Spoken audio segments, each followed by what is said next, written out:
They used to be everywhere, over 900 of them all across the country. But because of laws passed decades ago, there are only 44 left. 44 barns, mostly here in the South, with See Rock City painted on the roof. It's a badge of honor for the Darren Henderson family, but it's a two-way street.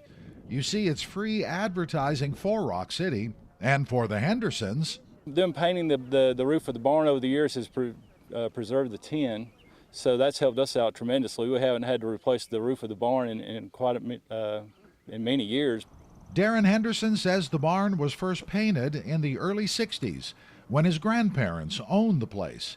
It's periodically repainted, such as this job, celebrating Rock City's 90th anniversary. The men and women on the roof doing the heavy lifting certainly know what to do. They are pros.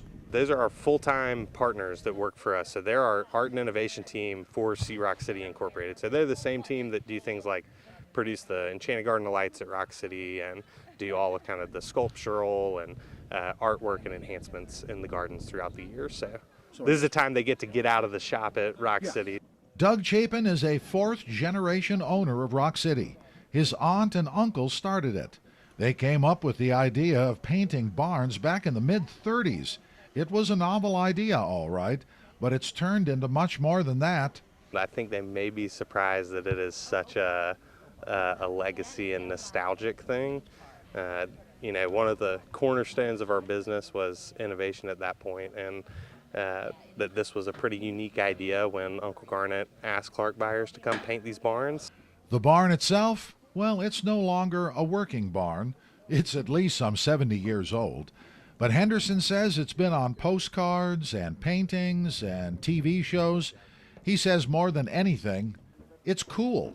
Oh, we're very proud of it. It's a real source of pride for our family. Every time I look at it, I reflect back on my grandparents, Howard and Foy Henderson, and just how tickled they would be to see the celebration today. But yeah, it's definitely a survivor. It's seen a lot of, you think about all the thunderstorms over the years, heat waves. So up goes the sign on the side, and the touch-up job is finished. Good for about another 10 years if Mother Nature and gravity keep it standing. From Fort Payne, Dave Staley, News 12.